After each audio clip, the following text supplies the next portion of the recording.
I'm supposed to introduce the last speaker, and in the last few minutes I'm trying to figure out what I'm supposed to say. And I'm taking as an example what Elizabeth said about celebrating a lady for teaching us how to do pediatric neurology. And Isabelle, you know the machinations I had to go through to get into this program so I can be taught with you, by you. And you can see the people in the room behind you who are benefiting from your knowledge, and thank you very much. I would like also to thank Steve and Sophie for organizing a magnificent conference and brings three departments together, neuroscience, pediatrics, and neurology, and we're very proud of that. But talking about women, as I was in the room, I got a phone call from my wife who went to vote, and in Chappaqua at this point, it's difficult to say.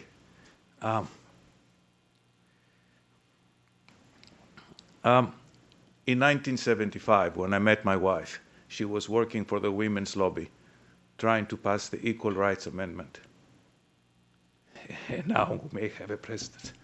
So it's amazing. Anyway.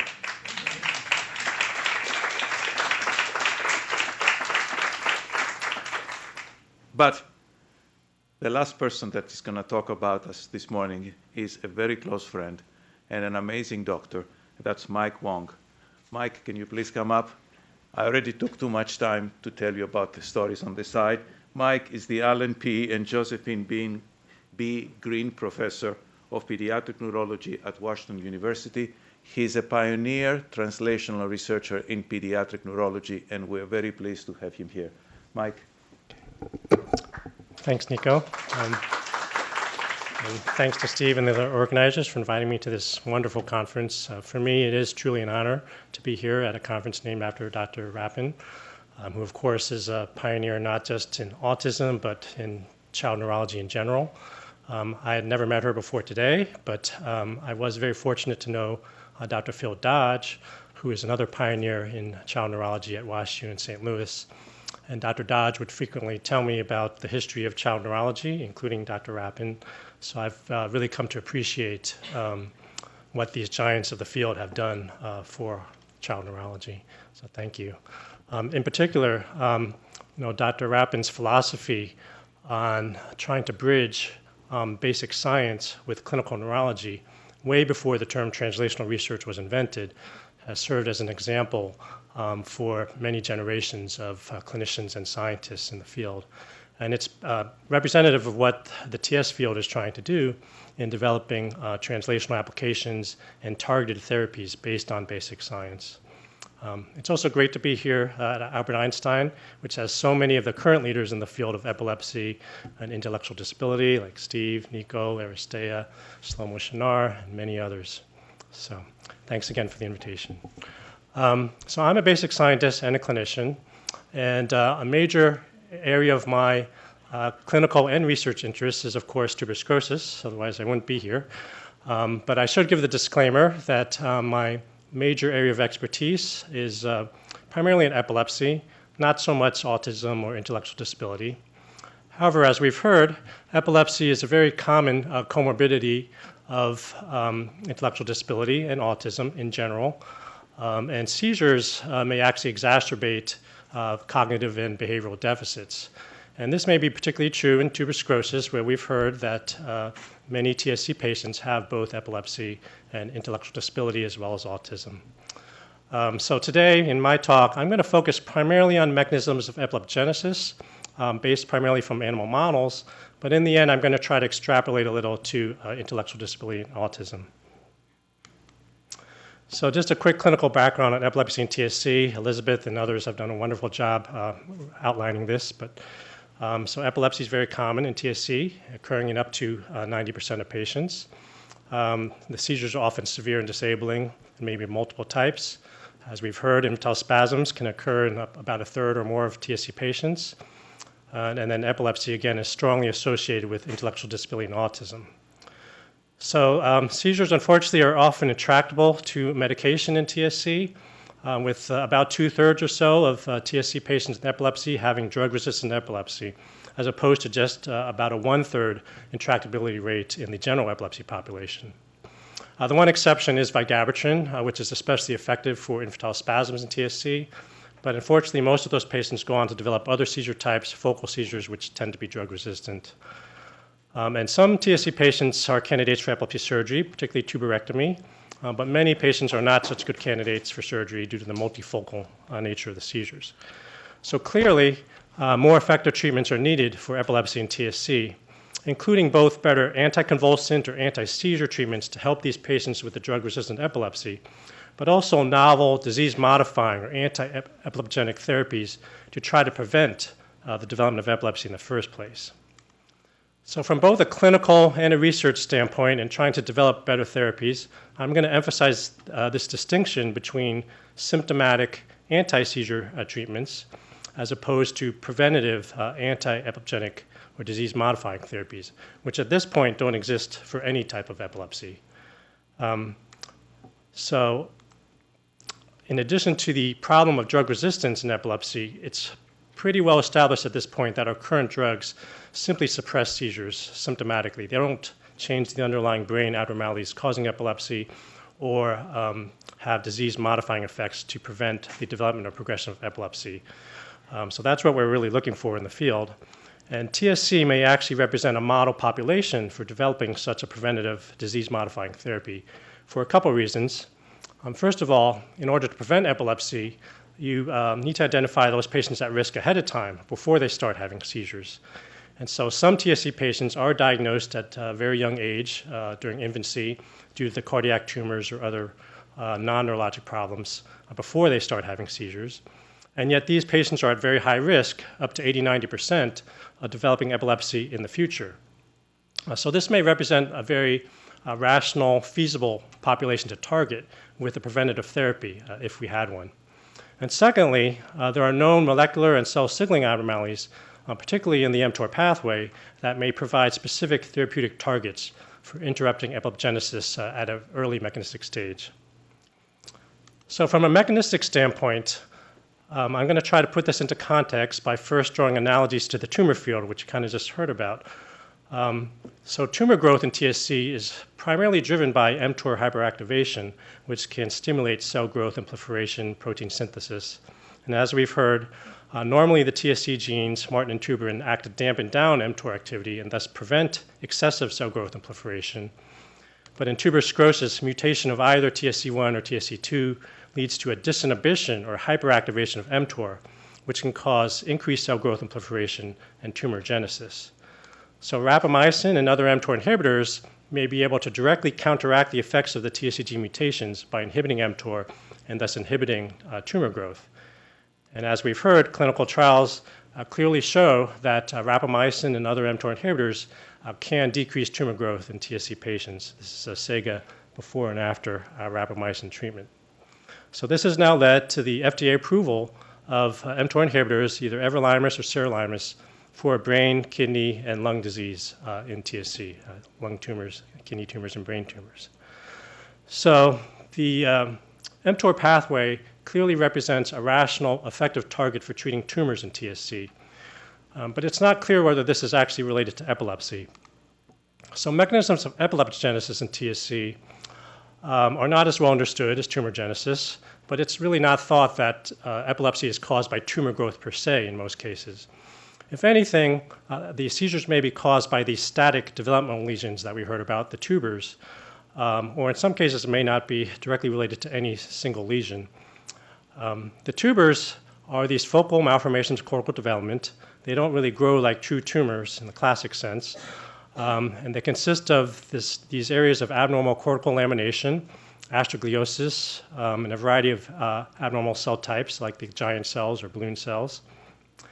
It's generally believed that seizures in TSC are somehow caused by the tubers because surgical removal of tubers can sometimes eliminate seizures in some TSC patients. However, it is often debated as to whether seizures are actually starting within the tubers or perhaps from the perituberal region. Regardless of where the seizures start, another important question is whether epileptogenesis in TSC is primarily related to circuit-level abnormalities, such as disruption of normal inhibitory circuits by the tubers, or more specific cellular or molecular abnormalities, such as in cell growth or in ion channels. In the end, there are likely multiple mechanisms on the circuit, cell, and molecular levels that all contribute to epilepsy. And getting back to mTOR, just like tumorigenesis, it makes sense that mTOR could drive a number of downstream mechanisms on the circuit, cell, and molecular levels that may all contribute to epilepsy.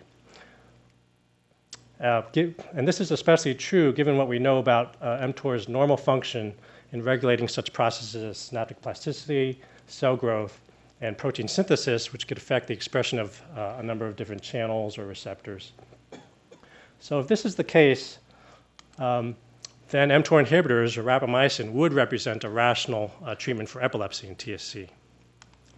So there's already substantial preclinical data from animal models of TSC that mTOR is involved in epileptogenesis and that mTOR inhibitors can have beneficial effects, including conventional anti-seizure effects in reducing existing seizures, as well as potential anti-epileptogenic effects in preventing epilepsy.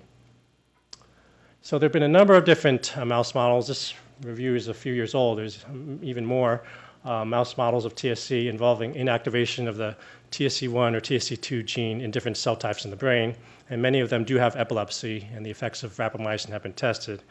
I'm just going to highlight one model that my lab has worked on for quite a while. This model is somewhat unique in that it focuses more on the role of glial cells in epileptogenesis. So there's substantial pathologic evidence for astrocyte abnormalities in TSC tuber specimens, such as astrocyte proliferation and astrogliosis. So my lab has used a knockout mouse model of TSC involving inactivation of the TSC1 gene, predominantly in glial cells, using a glial GFAP promoter to drive TSC1 gene activation. So these mice appear grossly normal for the first month or so of life, but then they develop seizures, which usually look something like this, where they can have a rearing up and repetitive forelimb clonus. So longitudinal video studies show that the seizures start around 4 weeks of age and become progressively more frequent, with 9-week-old mice averaging about 10 seizures a day. And then the mice become very sick and start dying, with all mice dying by about 3 to 4 months of age. In addition to the seizures, the interictal EEG becomes progressively abnormal with age, with increasing spike discharges and a slowing of the background, often culminating in this kind of burst suppression pattern. So what are the mechanisms of epilepsy in these knockout mice? Well, one interesting question that this mouse model raises is how might a primary glial defect due to the TSC1 gene activation in astrocytes lead to seizures, a neuronal property? So again, there could be multiple mechanisms on the circuit cell molecular levels that involve glia as well as neurons, and many of these could be downstream from mTOR. So my lab has looked at a number of these mechanisms listed down here as well as others, and I'm just going to highlight some of the major findings. So first, on the pathologic level, these mice exhibit diffuse progressive glial proliferation as seen by increased numbers of GFAP-positive astrocytes. They also have increased cell size. And this is due to the mTOR hyperactivation due to TSC1 gene knockout in the astrocytes. This leads to a very obvious megaencephaly of the brain, increased brain size, which is diffuse. There are no focal abnormalities suggestive of tubers, but there is some neuronal disorganization with dispersion of the pyramidal cell layers. So these kind of gross pathologic abnormalities could certainly affect neuronal excitability and seizures on kind of a gross network level.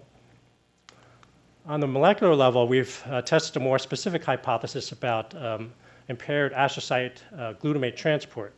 So astrocytes normally contain these glutamate transporters called GLT1 and GLAST, which help remove glutamate from synapses and help terminate the synaptic signal.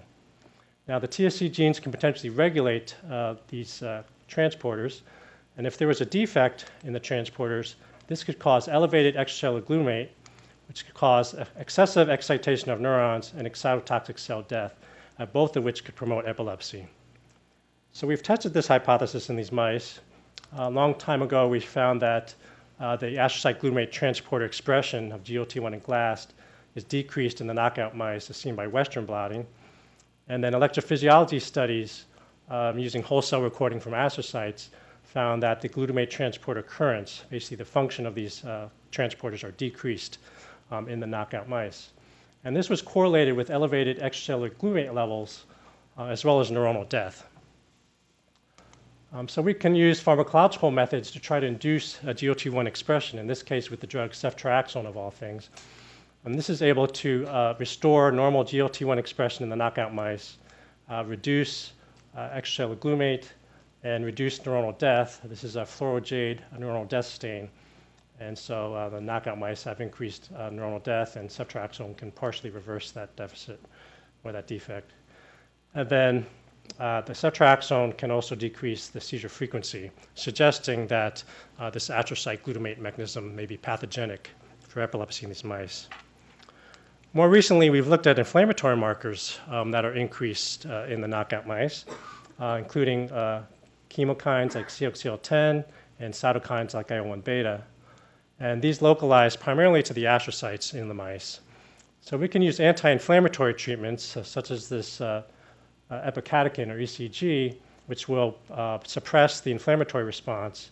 And it has a modest but significant effect in delaying epilepsy and prolonging survival of these mice. Again, suggesting that these inflammatory mechanisms may be involved in epilepsy. So bottom line is we've identified a number of circuit cell molecular abnormalities in these mice that likely contribute to epilepsy. And many or all of them could potentially be downstream from mTOR. So to directly test the effect of, or the role of mTOR in epilepsy in these mice, we just test the effect of rapamycin. So first of all, we use phosphorus-6 expression as a downstream marker or readout of mTOR activity. So the knockout mice have elevated mTOR activity compared to control mice. And then rapamycin treatment can suppress or inhibit this mTOR activity. So we've used two different treatment paradigms of rapamycin, an early preventative anti-epileptogenic paradigm and a late symptomatic anti-seizure paradigm. So in the early paradigm, we start treating the mice at 2 weeks of age, which is before onset of seizures in the mice. So first of all, early rapamycin treatment can prevent the pathologic abnormalities in the mice, primarily the increased astrocyte proliferation as seen by increased numbers of GFAP-positive astrocytes. Rapamycin can prevent that, as well as the corresponding megaencephaly of the brain. On the molecular level, rapamycin can at least partially restore more normal GLT1 glutamate transporter levels. And then most remarkably, early rapamycin treatment can prevent the development of epilepsy in these mice. So again, the untreated or vehicle-treated knockout mice have this progressive increase in seizures, and then they die prematurely. If you treat with rapamycin starting at 2 weeks of age, you can completely prevent onset of seizures, and you can greatly prolong survival of these mice, basically as long as you treat them up to 6 months in this experiment. Now, I should mention that if we stop the rapamycin at this point, then the phenotype will emerge with seizures and premature death. So the rapamycin is not a cure. Of course, we haven't corrected the underlying genetic defect driving mTOR hyperactivation. But as long as we start the rapamycin early and maintain treatment, we can basically completely prevent the neurologic phenotype of the mouse from emerging. Again, the epilepsy, the premature death, and very importantly, the underlying pathologic and molecular abnormalities that drive epileptogenesis. So this can be debated, but I would argue that this is consistent with an anti-epileptogenic effect. We've also looked at late rapamycin treatment, starting at 6 weeks of age, which is after the onset of seizures in these mice. And so late rapamycin treatment can decrease seizure frequency and prolong survival of already symptomatic mice. So this seems to be more consistent with the anti-seizure effect. So similar effects of rapamycin have been reported in other mouse models of TSC, as well as the P10 knockout mouse, which is a closely related model where P10 is just upstream of the TSC1 genes. Again, including both anti-seizure effects and anti-epileptogenic effects.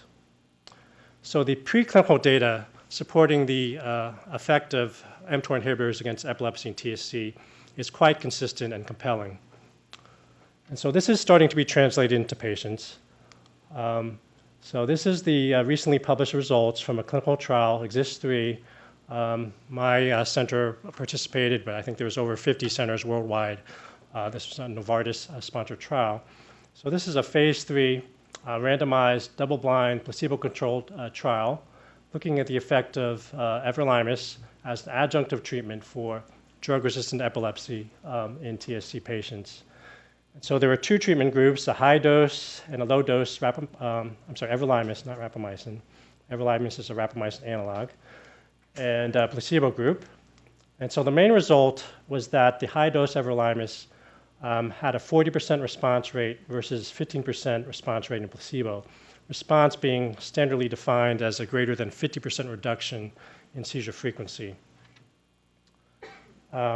When you look at the actual median reduction in seizure frequency, the numbers are kind of similar. 40% reduction in seizure frequency with high-dose everolimus compared to baseline versus 15% with placebo. Both of these results are very significant.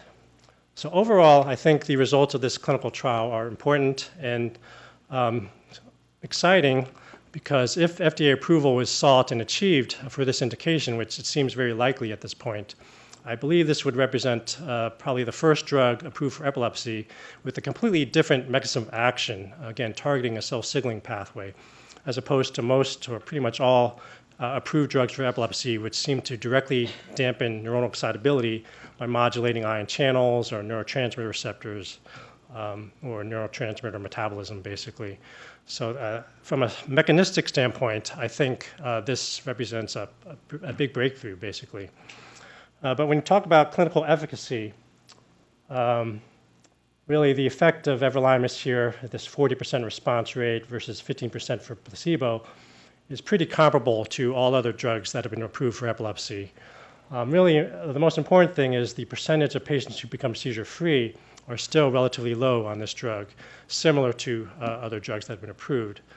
And that's the most important thing, seizure freedom, in terms of the impact on drug-resistant epilepsy. So the overall impact of the mTOR inhibitors on drug-resistant epilepsy in TSC is still relatively modest and comparable to available drugs. So my opinion is that based on mechanism of action, the mTOR inhibitors have the potential to have the greatest impact as preventative therapies or disease-modifying therapies.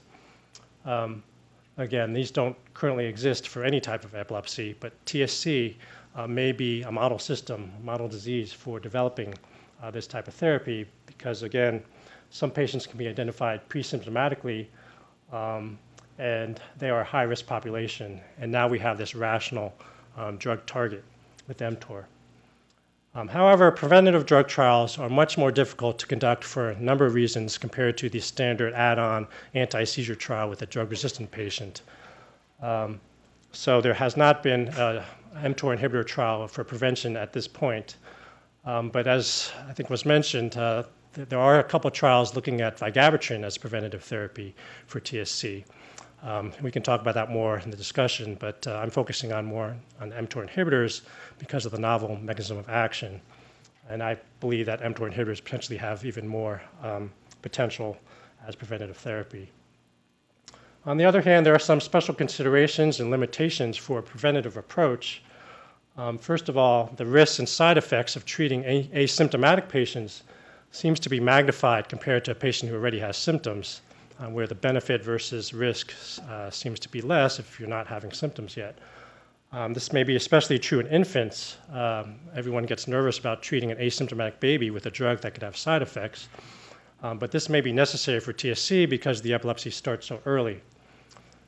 And again, long-term, possibly lifelong treatment may be necessary because in the animal models, if you stop the rapamycin, the seizures emerged, and even in patients being treated with mTOR inhibitors for tumors, the tumors tend to rebound if you stop the mTOR inhibitor.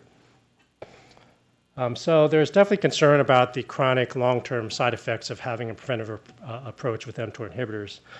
But despite these caveats, I think there's still a lot of potential for the mTOR inhibitors as treatments for epilepsy, again, both as anti-seizure as well as possible anti-epileptogenic treatments.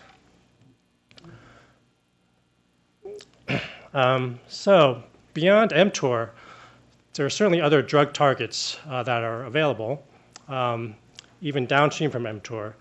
So I think if you think about the mTOR pathway as having, again, multiple mechanisms that are downstream, and if you think that mTOR inhibitors are efficacious for epilepsy, but you want to avoid side effects, one very rational strategy would be to target downstream mechanisms that are ideally only involved in epilepsy but are not involved in other functions.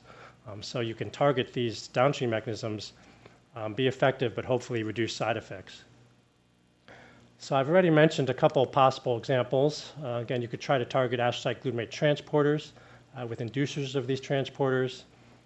You could try anti-inflammatory drugs, given what we know about inflammation in epilepsy and TSC. So these could be more selective treatments that may have fewer side effects than mTOR inhibitors. Another rational strategy would be to try to target specific cell types, probably trying to avoid neurons, which may give you more side effects. So I already talked a lot about astrocytes. Another potential cell to target would be microglia.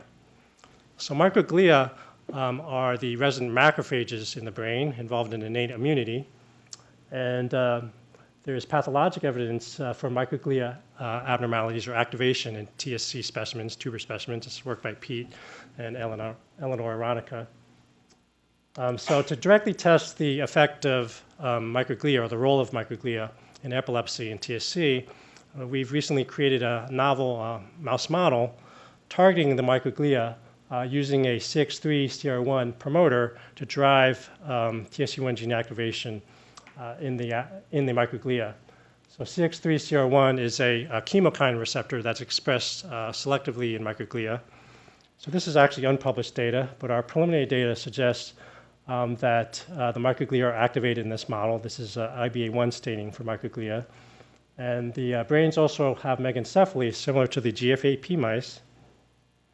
And then video EEG recordings show that microglia knockout mice, all of them have seizures, and rapamycin can prevent epilepsy, again suggesting that epileptogenesis is downstream from mTOR in this model. So we're looking at downstream mechanisms in this model, again focusing on inflammatory mechanisms, but I think this model already suggests that microglia abnormalities in itself may be sufficient to cause epilepsy in TSC, at least in mouse models. So there are actually drugs that can inhibit microglia activation, such as minocycline. And so that could be another potential strategy for targeting a more selective cellular population for epilepsy. So I've shown you several examples, and of course there are very many other examples. Some may be even mTOR independent. But I hope I've been able to give you some idea of kind of the variety of mechanisms that, in terms of possible drug targets that could be used for future therapies for epilepsy and TSC. A number of these I didn't mention. So I just want to end up, again, trying to extrapolate from epilepsy to intellectual disability and autism. So just as mTOR may be involved in epilepsy, it makes sense that mTOR could drive downstream mechanisms involved in autism and cognitive deficits. And some of these may overlap with epilepsy, but some may be distinct. And so mTOR inhibitors, again, may represent a rational therapy for these comorbidities. So mTOR inhibitors have already been tested in animal models against memory deficits and social deficits. This is work by Alcina Silva's lab in UCLA, where they looked at the kind of standard water maze test of spatial learning in rodents, where normal mice will have a memory or will acquire memory of the location of a submerged platform in this water maze, which has 4 quadrants. So it can remember which quadrant the platform was in. But then TS mutant mice have no memory cannot acquire that memory. Whereas rapamycin remarkably can restore normal memory acquisition in these TS mutant mice. This is other work by Mustafa Sahin's lab at Boston Children's. They looked at social behavior. And so normal mice will prefer spending time around other novel animals as opposed to novel objects, whereas the mutant mice, TS mutant mice, had no social preference. Whereas, again, rapamycin could restore normal social behavior in these mice. So these models suggest that mTOR is also involved in these kind of cognitive and autistic-like social behaviors in these TSC models, and that mTOR inhibitors may be a rational therapy for these cognitive and behavioral deficits. There is a clinical trial which I believe has wrapped up. The results haven't been published, looking at effects of mTOR inhibitors on cognition in TSC patients. I've heard the results are negative. There's a lot of questions about, again, timing. I think, again, the earlier you treat, the more efficacious the mTOR inhibitors may be. So even if this trial is negative, I wouldn't give up hope that the mTOR inhibitors don't have some efficacy for cognitive deficits in TSC. All right, and downstream from mTOR, a lot less is known about direct mechanisms of autism and cognitive deficits in general, as well as in TSC. But again, there could be multiple circuit cell molecular abnormalities that may contribute to these other comorbidities. I'm just going to mention one example. So because mTOR can affect protein synthesis, really it could affect the expression of any of a number of proteins involved in mechanisms of learning and memory, like synaptic plasticity. So synapses are usually where the action is when it comes to learning and memory. And so one possible mechanism involves the structure of synapses themselves, in particular these dendritic spines. So dendritic spines are the major site of excitatory glutamatergic input onto cortical and hippocampal neurons. And they've been implicated in mechanisms of synaptic plasticity, such as long-term potentiation. So TSC patients have been shown to have a loss of dendritic spines and abnormal spine morphology. And in work by Bernardo Sabatini's lab at MIT, they recapitulated some of these findings in mouse models. And they showed that the rapamycin can reverse some of these dendritic abnormalities. So it's thought that these dendritic abnormalities are a mechanistic basis for cognitive deficits in TSC patients, as well as in other genetic syndromes involving intellectual disability. So again, mTOR inhibitors could potentially be a treatment for these abnormalities. So I want to end up with one final thing about this mechanism related to epilepsy and cognitive deficits, and that is the effects of seizures themselves on cognition. So of course, cognitive deficits can have many different etiologies. There could be psychosocial factors, but in patients with epilepsy, there's a concern that the seizures themselves can directly contribute to or exacerbate cognitive deficits. So seizures can activate a number of biological mechanisms that basically cause brain injury, which could of course affect cognition, including neuronal death. But my lab has focused on the effects of seizures on the structure of synapses, again, the dendritic spines. So my lab uses modern imaging techniques to directly monitor the effects of seizures on dendrites and spines in living mice in vivo.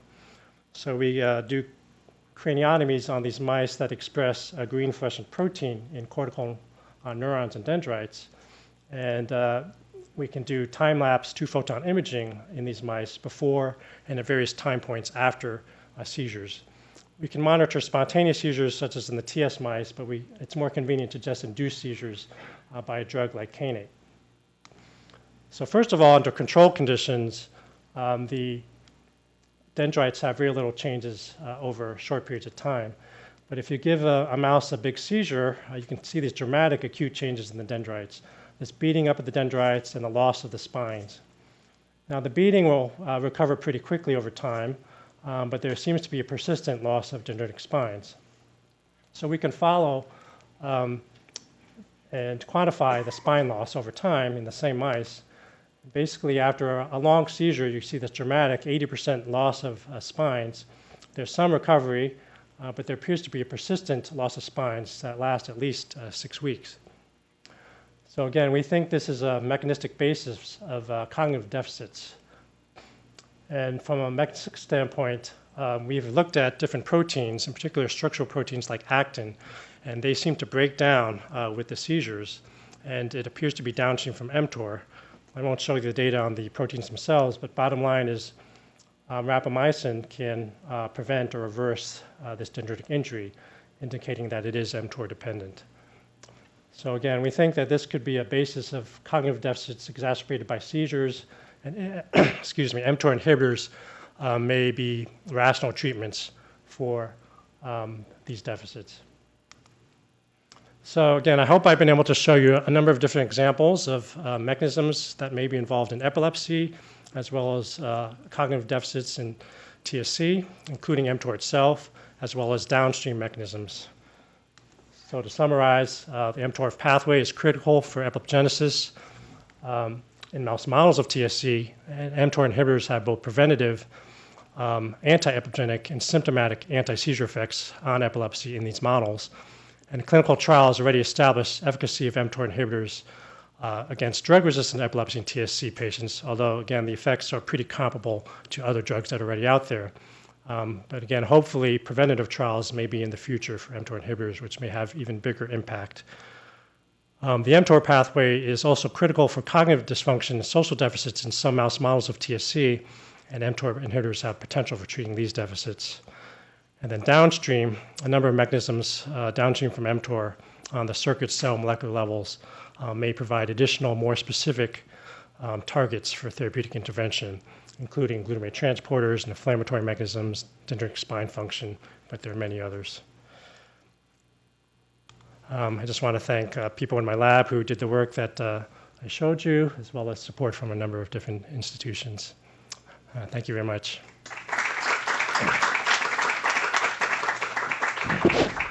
Thank you, Mike, for a great presentation. Go ahead.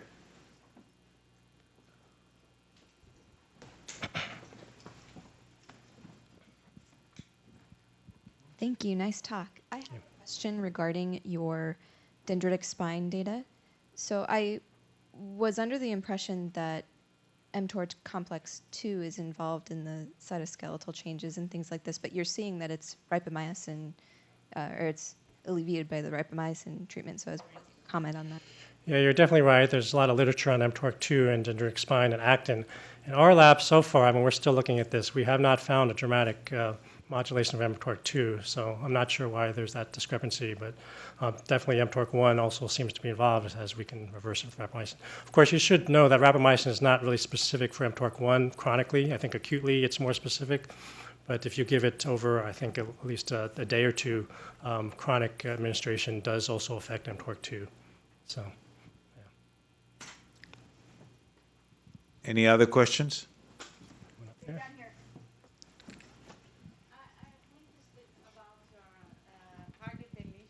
Target knockout of TSC1. Can you tell me about comparing the different target glial and neuronal cells, which one would be more dramatically affecting the onset of seizures, or if you... Yeah, good question. So there's a lot of mouse models out there. I kind of advertise this model as being more glial, but in fact, GFAP is expressed in neuroprogenitor cells as well, so there's definitely some neuronal involvement.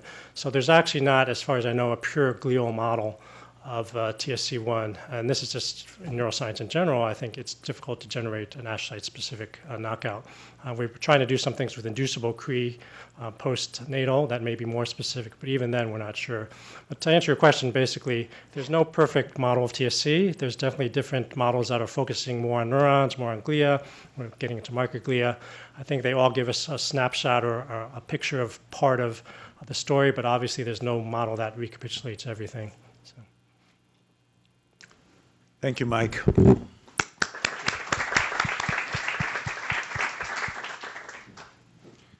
Well, I just want to close the morning session of this meeting by thanking all of you for being with us, and thanking the speakers for taking time out of their busy schedules. Two of them actually flew from Portugal to New York to be part of this meeting today. But I'd like to thank all of you. I learned a great deal about tuberous sclerosis myself in listening to all of you. You know, a meeting like this, it takes a lot of effort, and you've noticed probably when you were coming in, two other individuals, Lisa Guillory and Fran Andrade, who were part of my IDDRC staff, who, along with Sophie Mulholm, helped us put this meeting together. I'm really very, very grateful to them. And then Lauren Bodewin, my graduate student, running around with a microphone very effectively. Lauren, thank you as well. And so we have the session at 1:30.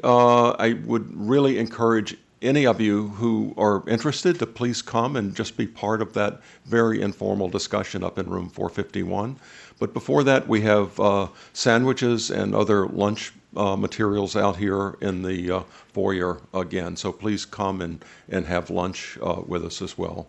And again, thank you all for being here.